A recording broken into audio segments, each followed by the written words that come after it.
Can you live outside the U.S. on your Social Security benefits? I'm going to cover it in this video.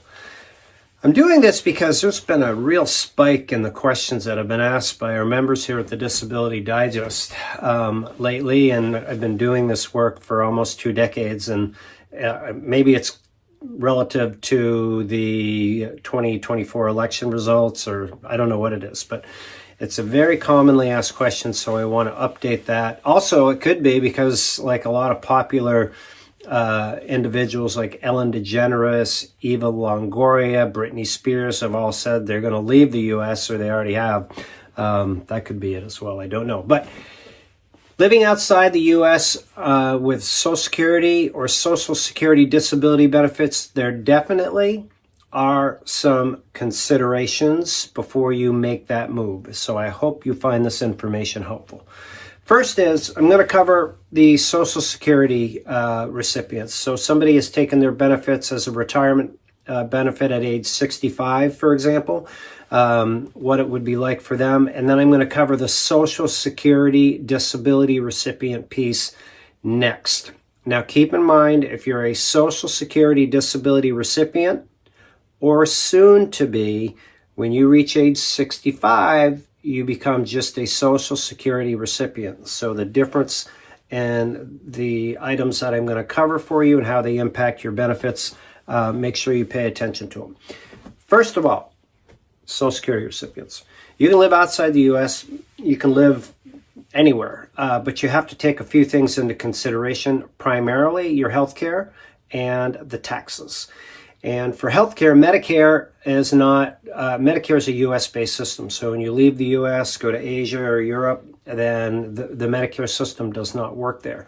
So you need to make the decision on your Medicare, like, what am I going to do with it? Medicare Part A, there's no charge, so it makes sense to keep that. Medicare Part B, there is a monthly charge. In 2025, it'll be $185 a month.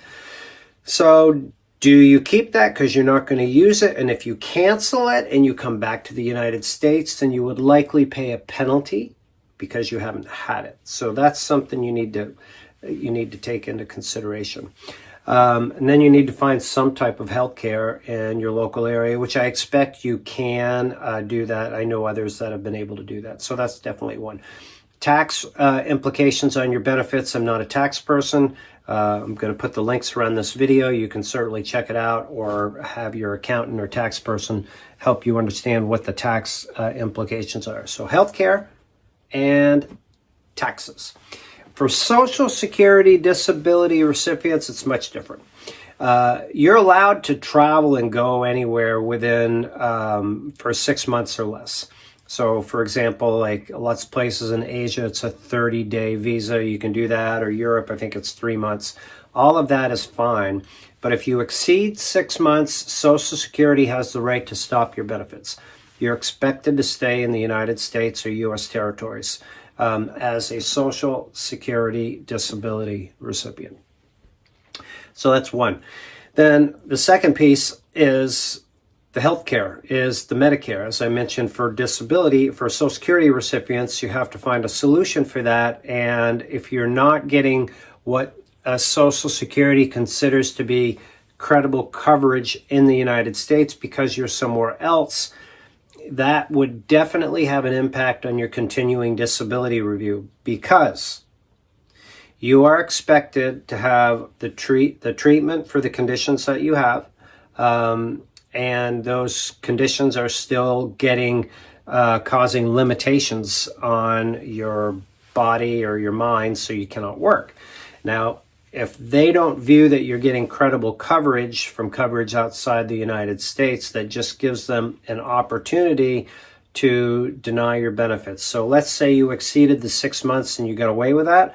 When you get your review, that is the second possible challenge that you're going to have.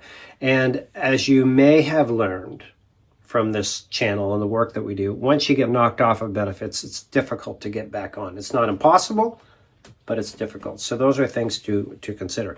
Now, a few things that I've seen that have worked, and it kind of falls into a gray area, but there are people that are living on the border. especially on the border of Mexico. So they'll spend a bunch of time in Mexico, they'll cycle back into the US where their mail is and their doctors are, and they're getting all that treatment taken care of. That to me sounds like a very viable solution. Well, I've seen it work for several. So that's a consideration, or possibly Canada if you want to go north. And again, the U.S. territories, Puerto Rico, Guam, U.S. Virgin Islands are all fine places to stay in. So I hope this information is helpful for you. What I would like to learn is if people are considering doing this, like what other questions do you have? Have you done this? Maybe you're a Social Security recipient and you're living outside the U.S. somewhere. What are some of the challenges that you face that maybe I don't know about or we don't know about that would be helpful? So join us in the comments on this video so we can all learn more. Make it a great day.